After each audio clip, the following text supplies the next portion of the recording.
Bretagne 5, l'invité de la matinale. Et ce matin, notre invité, Michael Kernez, il est premier vice-président du Conseil régional de Bretagne en charge du climat et des mobilités. Il est également maire de la belle ville de Quimperlé. Il est venu en direct ce matin au micro de Bretagne 5. Je l'en remercie. Bonjour. Bonjour, merci de votre accueil. Merci pour cette invitation. Eh bien, on va parler de mobilité, on va parler de climat. Ce sont deux grandes questions du moment. Michael Kernez, vous avez assisté cette semaine à cette première édition de la conférence bretonne du vélo qui se déroulait ici à Saint-Brieuc tout près. Le vélo devient important aujourd'hui dans nos villes et même dans nos campagnes. Oui, c'était mardi, la première conférence régionale du vélo où nous avons pu à la fois parler de la Bretagne mais aussi des expériences sur tous les territoires de notre belle région. Et oui, le vélo devient de plus en plus... Voilà, de retour, d'une certaine manière, non pas à la mode, parce qu'il ne s'agit pas de mode, mais parfois d'une nécessité. Alors parfois des nécessités qui sont liées à la situation économique de ceux qui veulent faire du vélo, mais il y a un enjeu, évidemment, qui est un enjeu de transition écologique aussi, et une prise de conscience que le vélo peut permettre de lutter contre ce qu'on appelle les émissions des gaz à effet de serre, le dérèglement climatique, et que c'est une pratique qui doit être de plus en plus élargie. Donc des expériences locales, territoriales, avec les autres collectivités, des mairies qui s'investissent, des intercommunalités qui bâtissent leurs propres plans, des départements et la région Bretagne qui vient voilà, apporter sa petite pierre à l'édifice, et puis des citoyens engagés et convaincus, depuis très longtemps d'ailleurs, et qui nous reportent à la fois leur énergie, leur expérience, et qui nous obligent d'une certaine manière à avancer plus vite, à pédaler plus vite, si je puis me permettre, pour apporter des solutions au cœur de nos cités. Alors, qui dit solution dit aussi aménagement, dit aussi coût, hein, voilà, les uns étant liés aux autres. On voit qu'aujourd'hui, les centres-villes se débarrassent, pardonnez-moi le terme, hein, il est peut-être un peu rude, mais de leurs voitures. On essaie de verdir les centres-villes, de mettre plus de mobilité douce. Le vélo, hein, évidemment, mais aussi on pense aux trottinettes, on pense à d'autres moyens de transport. Ça nécessite donc des aménagements et c'est pas toujours bien perçu. Ben, il faut avoir les centres-villes en partage ou en commun. Et donc la voiture qui était reine doit laisser sa place progressivement. Pas toute la place, mais une bonne part. Et aujourd'hui, on voit des villes qui s'investissent, qui travaillent sur le long terme aussi, sur le temps long, qui bâtissent des plans de déplacement, qui au cœur de la cité choisissent de faire que ce sera à 30. Donc des zones 30, et qui viennent ensuite apporter des aménagements utiles, qui viennent sécuriser aussi, parce que c'est un enjeu majeur, la pratique du vélo. Si je vous dis tout cela, c'est que le maire de Quimperlé fait cela. J'allais y venir, j'allais demander quel était le modèle à Quimperlé. C'est ce modèle-là, c'est-à-dire une réflexion de long terme, 3 années de travail pour réfléchir au déplacement au cœur de la cité, mais déplacement aussi avec les communes environnantes, un schéma intercommunal aussi. Et puis, à un moment donné, on décide de prendre une décision d'acter qu'à Quimperlé, en centre-ville de Quimperlé, qui est une jolie cité, mais voilà, ça monte et ça descend, chacun connaît cette ville. Bah, la zone 30 est devenue un incontournable, et puis au sein de cette zone 30, il faut réaliser des aménagements, c'est ce que je disais. Pratiquer le vélo, oui, mais le pratiquer dans de bonnes conditions, pouvoir le pratiquer à tout âge, faire en sorte que nos enfants n'aient pas peur de prendre le vélo. Ça suppose des aménagements. Et dit autrement, et vous l'avez esquissé, c'est beaucoup d'argent, beaucoup d'argent public. Et donc pour une ville comme une cité comme la nôtre, c'est de répondre à des appels à projets nationaux, parfois européens, c'est ce que nous faisons. Et puis bâtir des schémas avec notre intercommunalité, notre département, et de regarder comment aussi la région demain pourra nous accompagner. Voilà, ça pourrait aller plus vite, on aimerait aller plus vite, mais il ne faut pas aussi faire de bêtises, et donc parce que c'est pas réversible quand on fait des aménagements au regard des coûts. Donc voilà, c'est l'aventure d'une petite cité comme celle de Quimperlé qui aujourd'hui est en train de vivre une révolution qui s'appelle le vélo à assistance électrique. Voilà, justement, ce vélo à assistance électrique, il a mis le vélo finalement presque à la portée de tous. Ah, il a mis le vélo à portée je dirais, de toutes les capacités physiques, donc toutes nos formes. Chacun peut faire du vélo à assistance électrique. Ce vélo à assistance électrique a un coût qui est pas neutre pour les ménages. Donc vous avez des initiatives qui ont été prises. Là, on parle de l'aide gouvernementale, mais des collectivités comme celle de Quimperlé, historiquement, notre intercommunalité, qui ont apporté des aides conséquentes pour pouvoir permettre aux familles d'investir dans des vélos à assistance électrique, mais en ayant des critères et en faisant en sorte que ce soit les commerçants de la cité qui puissent en bénéficier. Et donc, c'est quelque chose de vertueux. De faire en sorte que de pouvoir soutenir notre commerce de centre-ville. Parce qu'on on a entendu parfois dans certaines villes, ça a été le cas à Saint-Brieuc ici, on disait bah oui, mais alors si on met que des vélos dans le centre-ville, les gens vont pas venir faire de courses, ils vont préférer prendre la voiture pour aller dans les zones commerciales. Non, c'est ce que je disais, c'est avoir le centre-ville en partage et en commun. Et de faire en sorte que la pratique du vélo puisse se faire dans de bonnes conditions, qu'elle soit inclusive et qu'elle ne soit pas exclusive, et qu'elle n'exclut pas les autres possibilités. Je disais que c'était avec toutes les formes, mais physiques, mais un grand-père ou une grand-mère peut-être n'aura pas cette possibilité-là et aura encore la possibilité de conduire. C'est tout le bonheur qu'on leur souhaite. Et donc venir en centre-ville, c'est quelque chose d'important, de pouvoir marcher dans cette ville en toute tranquillité aussi. Aujourd'hui, il faut réinventer nos centres-villes et faire en sorte que quel que soit le choix de mobilité, qu'il soit parfois imposé ou choisi, puisse vous permettre de consommer au cœur des cités. Donc il ne s'agit pas d'exclure non plus par la pratique du vélo. Il ne s'agirait pas de provoquer l'effet inverse, de faire en sorte que les gens qui veulent consommer, qui veulent faire leurs courses, aillent en périphérie dans des centres commerciaux et qu'on ne puisse plus accéder au centre-ville. Alors là, ce serait malheureusement l'effet inverse recherché. Non, les villes doivent être en partage, ils doivent être en commun. Nos centres-villes sont agréables à vivre. Les commerçants sont là et il faut faire en sorte que nous réalisions les aménagements nécessaires. La pratique du vélo suppose des aménagements. Pouvoir mettre son vélo au cœur d'un centre-ville en sécurité, c'est quelque chose d'important. Voilà, donc, nous y travaillons. Pas se faire voler le vélo non plus, parce que ça. Malheureusement, ce sont des réalités. Voilà, ce sont des réalités, donc il faut pouvoir faire les aménagements nécessaires. Aujourd'hui, il n'y a pas un aménagement urbain qui ne peut se concevoir sans penser à la pratique du vélo et donc au fait de pouvoir mettre son vélo en sécurité et à proximité. Alors il y a beaucoup d'associations aussi qui réfléchissent avec les utilisateurs du vélo. J'imagine qu'il y a des discussions avec l'élu que vous êtes, alors que ce soit le maire de Quimperlé ou que ce soit l'élu régional que vous êtes. Oui, il y a des discussions et parfois ces discussions ne sont pas si faciles parce que vous avez des personnes qui sont très engagées, qui ont été les convaincus de la première heure et qui sont des bénévoles associatifs qui prônent la pratique du vélo ou de la marche douce au cœur de nos cités depuis de très très très nombreuses années. Et nous venons avec nos politiques publiques qui parfois nécessitent un peu de temps, parfois trop de temps, j'en conviens, mais c'est une ingénierie et une ingénierie financière en particulier qu'il faut mettre en œuvre. Et aujourd'hui, on connaît aussi la situation des collectivités territoriales. Elle n'a jamais été aussi, je le dis en tant que maire, dramatique. On va en parler tout à l'heure. On vit une situation très difficile au détour de la crise énergétique. Pour autant, il faut continuer à avancer sur ces transitions, il ne faut rien lâcher, faire les aménagements nécessaires. Donc ce dialogue avec les associations est absolument essentiel. Il faut qu'il y ait une mutuelle compréhension, que ce soit à l'échelle d'une cité ou à l'échelle d'une région comme la Bretagne, où vous avez des associations aujourd'hui qui sont reconnues d'utilité publique et qui ont investi ce champ depuis déjà de très nombreuses années. Alors, il y a la complémentarité des transports. Alors, on va en parler à deux échelles. Alors, à l'échelle de la ville, on parlait des vélos.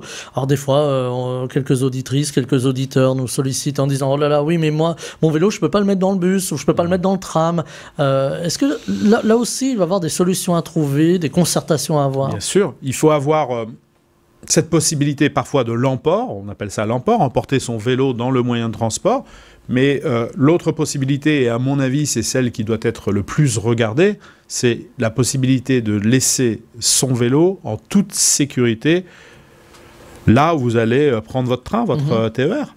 Et ensuite, une fois que votre TER, vous le prenez, soit vous avez un métro ou un tram à votre disposition, soit vous avez la possibilité de prendre un autre vélo. Je pense que c'est beaucoup plus aisé, alors ça suppose des aménagements à appréhender, ce sera beaucoup plus vertueux que de n'avoir que la possibilité de l'emport. La possibilité de l'emport, nous y travaillons, on modifie nos trains, on fait des travaux dans nos trains, dans nos rames, pour avoir cette possibilité de l'emport en vélo. Mais quand on regarde les choses froidement, si on veut massifier la pratique du vélo et l'intermodalité, on ne pourra pas, chacun et chacune d'entre nous, prendre son vélo pour aller dans le train, ou prendre son vélo pour aller dans le bus, ou prendre son vélo pour aller dans le bateau. Donc en fait, il faut regarder la chaîne de mobilité et travailler à toute la chaîne de mobilité. Donc les deux possibilités existent, mais je suis plus convaincu par le fait de regarder quels sont les moyens que nous devons mettre à disposition, les problématiques de garage, de sécurité et évidemment la possibilité de trouver un autre moyen de locomotion quand vous arrivez au bout de la chaîne de mobilité. C'est à mon avis ce qu'il faut regarder de manière beaucoup plus accrue.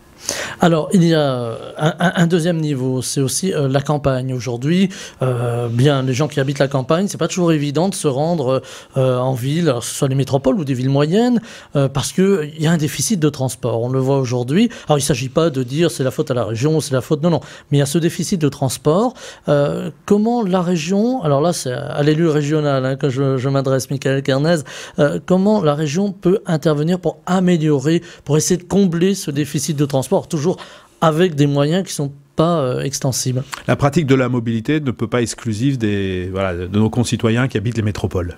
C'est pas possible. Là, il y aurait une rupture d'égalité territoriale et sociale. C'est ressenti, et ça, c'est pas acceptable. C'est ressenti parfois. Ça, c'est pas acceptable. Donc, avec la région Bretagne et nos intercommunalités, nos 60 intercommunalités, nous travaillons à ce que nous appelons des contrats de mobilité. Le premier objectif que nous nous fixons, nous, région Bretagne, c'est améliorer notre réseau Bresgo.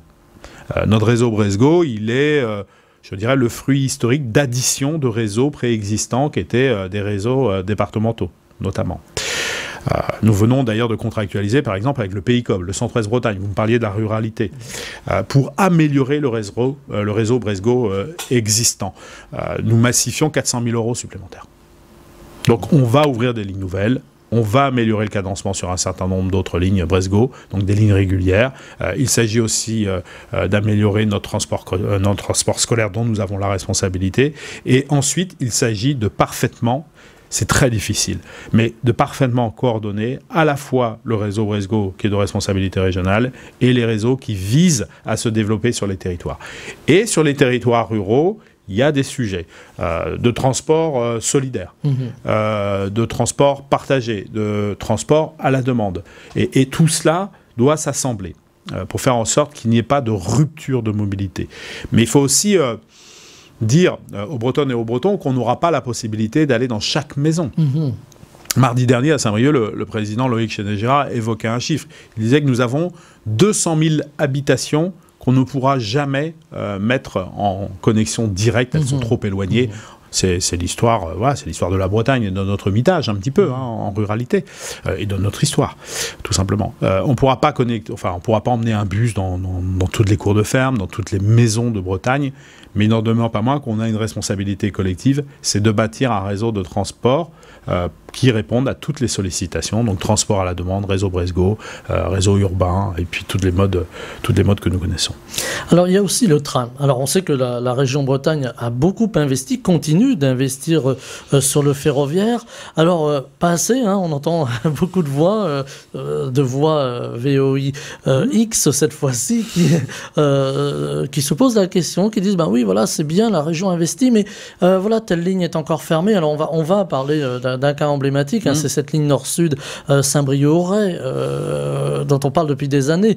On parle aussi du fret ferroviaire, on parle aussi de ces associations, il y en a quelques-unes en France qui prennent en charge le fret ferroviaire ou parfois remettent en service des lignes secondaires.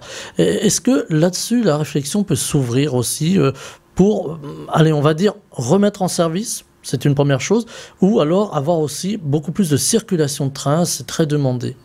Oui, alors je voudrais resituer un certain nombre de responsabilités. Les infrastructures que vous évoquez, les voies avec un E, sont des infrastructures nationales de transport. C'est la SNCF, voilà. Bon, SNCF Réseau, je rentre pas dans les détails. Donc c'est un patrimoine qui est un patrimoine national. Ensuite, le Conseil régional de Bretagne, historiquement, c'est très investi sur ces sujets. On est une des régions de France qui a le plus investi. Quand je dis plus investi, financièrement. Contrat de projet ou contrat de plan État-région, après contrat de plan État-région. Et la région Bretagne, mon prédécesseur, Gérard Laëllec, qui est bien connu ici, a beaucoup œuvré. Il est venu à ce micro en parler. Oui, mais il a beaucoup œuvré et le Conseil régional a beaucoup investi. Et nous sommes certainement l'une des régions de France où il n'y a pas de ligne en déshérence. Ça n'existe pas. Nous avons régénéré, nous avons modernisé. Maintenant, il y a des attentes citoyennes qui s'expriment. Des attentes citoyennes d'aller plus loin et de mettre en adéquation les infrastructures et le cadencement des trains. Et puis il y a des voix qui s'élèvent pour dire nous pourrions ouvrir des voies nouvelles. Des voies nouvelles, vous avez évoqué la Saint-Brieuc-Auray. Moi je travaille beaucoup au sujet du Pontivy-Auray parce que du côté de Pontivy, les élus locaux se sont beaucoup mobilisés. Du côté de Saint-Brieuc, ces sujets sont regardés mais peut-être avec un peu moins d'attention. Mais la première des priorités, la priorité absolue pour nous, c'est de faire en sorte que le réseau existant puisse fonctionner dans de bonnes conditions et qu'on puisse mettre plus de trains. Plus de trains, ça veut dire investir massivement. Et le Conseil régional de Bretagne s'apprête à prendre un certain nombre de décisions pour investir. Juste citer un chiffre, j'en cite pas beaucoup parce que parfois on a du mal à situer les choses, mais une rame de train, ça coûte 15 millions d'euros. 15 millions d'euros, c'est beaucoup. C'est beaucoup. Parce qu'il en faut plusieurs, évidemment. C'est beaucoup. Et si je cite ce chiffre, c'est que le vrai sujet de demain, ça va être certes les infrastructures nationales de transport, la régénération, la modernisation, peut-être ouvrir des voies nouvelles. Vous avez évoqué Auray-Saint-Brieuc, du côté de Fougères, ils se mobilisent aussi beaucoup. Mais ça va poser une question qui va être une question majeure et qu'on a évoquée avec mon président et le ministre que nous avons reçu il y a une petite quinzaine de jours à Rennes, c'est le financement des mobilités. Parce que ça va surprendre peut-être beaucoup de monde, mais aujourd'hui, le Conseil régional de Bretagne n'a aucune ressource liée à cette compétence dont il est le chef de file. Ce qu'on appelle le versement mobilité est à la main des métropoles et des intercommunalités. Le Conseil régional de Bretagne ne peut pas accéder au versement mobilité. Donc il prend sur ses fonds propres. Le Conseil régional de Bretagne n'a la possibilité que de recevoir des taxes qui sont liées à la consommation du pétrole de nos voitures et les taxes qui sont liées aux cartes grises de nos voitures. C'est une incongruité historique, et si ça devenait à perdurer, c'est une absurdité, mais une faute.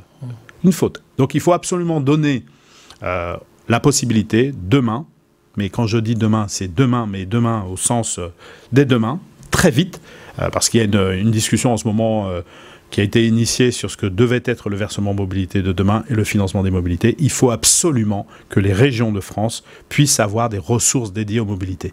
Sinon, le gouvernement va mentir aux Français, les régions de France n'auront pas les moyens d'agir, ça va devenir très déceptif, et si je vais encore plus loin, ça pourrait devenir une source de mécontentement majeur. Et quand je dis une source de mécontentement majeur, c'est une source de rupture. Moi, je vois dans les mobilités, je vais vous le dire simplement, je vois dans les mobilités un objet de la cohésion sociale et territoriale. Et de lutter contre les fractures territoriales, et de lutter contre la ségrégation sociale, et de faire en sorte que tout le monde puisse accéder à un emploi au loisir. Et qu'aujourd'hui, dans les territoires ruraux, où un certain nombre de difficultés existent, et où malheureusement, je le dis, je fais de la politique, on se réfugie dans des votes qui sont des votes populistes et extrêmes, la mobilité est un objet de lutte politique pour faire en sorte que nous puissions faire en sorte que la Bretagne reste cette région que nous aimons.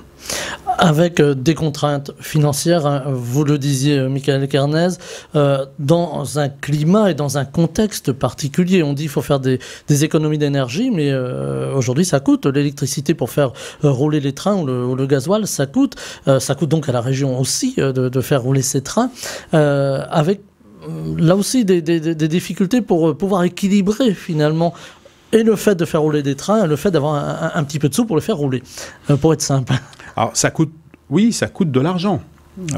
Ça coûte à la région Bretagne, ne serait-ce que le TER, ça coûte 110 millions d'euros de déficit. Qu'est-ce que ça veut dire? Ça veut dire que quand vous prenez un train, vous ne payez pas le prix juste. Bon, donc c'est des efforts de solidarité, mais il faut absolument poursuivre. Il faut donc investir dans les infrastructures, investir dans les moyens de mobilité, donc les trains, investir dans des bus qui seront peut-être demain au GNV bio, ça existe, à l'hydrogène aussi, électrique dans les réseaux urbains. Donc, investir massivement, parce que quand bien même il y a des difficultés qui sont d'ordre financier, il y a des difficultés encore qui sont d'une toute autre nature, mais qui sont beaucoup plus graves, c'est l'état de la planète. Et donc les mobilités, c'est un enjeu de décarbonation et de faire cesser l'émission de gaz à effet de serre. Ça vaut pour les trains, ça vaut pour les bus, ça vaut pour les bateaux. Alors je disais en commençant, Michael Kernes, que vous êtes en charge des mobilités à la région, mais du climat. Et justement, il nous reste quelques minutes encore. J'aurais voulu vous entendre sur le climat parce qu'ici en Bretagne, il y a une grande réflexion. Alors pas seulement en Bretagne, mais il y a eu cet été qui a été terrible, où la forêt bretonne a brûlé, où on a été confronté à ce changement climatique. Aujourd'hui, on manque d'eau, la Bretagne manque d'eau, ça peut paraître curieux, mais la Bretagne manque d'eau. On est dans la réalité de ce changement climatique et ça nous ramène aux mobilités. Comment faire pour ne pas polluer, ou en tout cas le moins possible, cette planète qui est très souffrante? Un chiffre, 32% de nos émissions de gaz à effet de serre sont liées à nos moyens de transport. Bon, dit autrement, massivement à la voiture individuelle. Donc il faut faire en sorte que nous ne prenions plus seule notre voiture. Ne plus prendre seule notre voiture, ça peut être du covoiturage, évidemment, mais ça peut être aussi les moyens de mobilité, de transport en commun que j'évoquais tout à l'heure. La responsabilité du Conseil régional de Bretagne, c'est cela. C'est de faire en sorte que nous puissions accéder à des moyens de transport en commun et que nous puissions laisser notre voiture. Alors, c'est pas obligatoirement la laisser à son domicile, parce que c'est pas toujours possible, mais qu'on ait les aires de covoiturage, les parkings qui nous permettent d'être en accès direct avec des moyens de mobilité en commun. C'est l'ambition du Conseil régional de Bretagne. C'est une impérieuse ambition au regard de l'état de la planète. Notre planète est malade. Et il suffit d'ouvrir les yeux ou malheureusement les odeurs de cet été, en forêt de Brocéliande, dans les monts d'Arrée et partout dans notre pays. Donc comme disait le président Chirac, la planète brûle.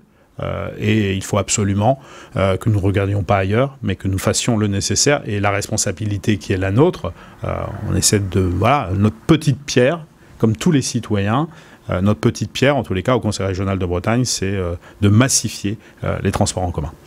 Un dernier mot, on va parler de politique. On parle beaucoup d'autonomie aujourd'hui. C'est un mot qui faisait peur il y a encore 10 ans, 15 ans. Aujourd'hui, on parle d'autonomie volontiers pour la Bretagne, en disant voilà, un petit peu plus d'autonomie, un petit peu plus de moyens, ça permettrait de prendre les bonnes décisions. Est-ce qu'on va vers ça finalement ?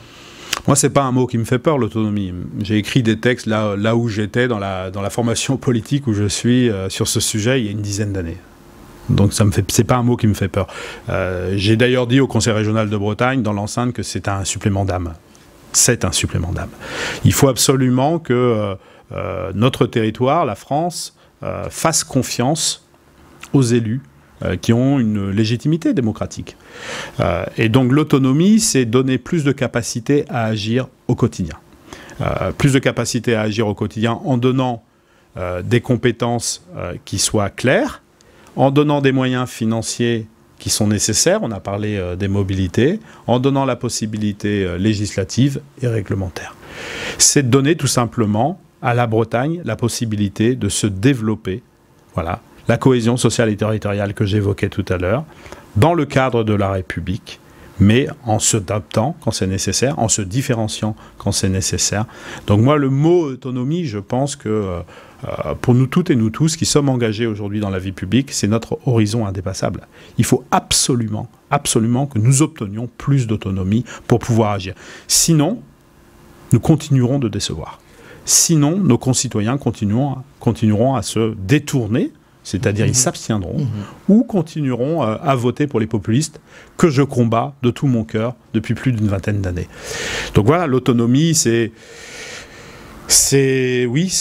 pas un concept, c'est juste donner la capacité aux élus qui ont cette légitimité à agir au quotidien pour leurs concitoyens, à le faire en confiance, à le faire en dialogue, à le faire en concertation. La Bretagne est une belle région et donc il faut qu'on se batte pour cela, pour obtenir plus d'autonomie. Il faut que le gouvernement nous entende. Il y a eu de très belles lois de décentralisation. Mitterrand de fer en particulier, évidemment. Raffarin a apporté sa pierre à l'édifice. Depuis, on a des lois qui se sont entreposées, entrechoquées, entremêlées, mais qui n'ont pas apporté ce supplément d'âme absolument nécessaire. Donc oui à l'autonomie. On n'a pas assez consulté, vraiment ce sera ma toute dernière question, il nous reste une poignée de secondes, on n'a pas assez consulté les élus du terrain, qui auraient pu faire remonter les choses, qui auraient pu dire voilà non, ça c'est bien ou ça c'est pas bien. Je pense que notre pays est malade de ne pas faire suffisamment confiance aux élus des territoires. Je pense, mais vraiment, qu'il continue à y avoir une certaine défiance. Et pourtant, nous avons prouvé notre capacité à agir. Nos collectivités, on n'a pas le droit d'emprunter pour nos dépenses de fonctionnement. Nos collectivités sont équilibrées.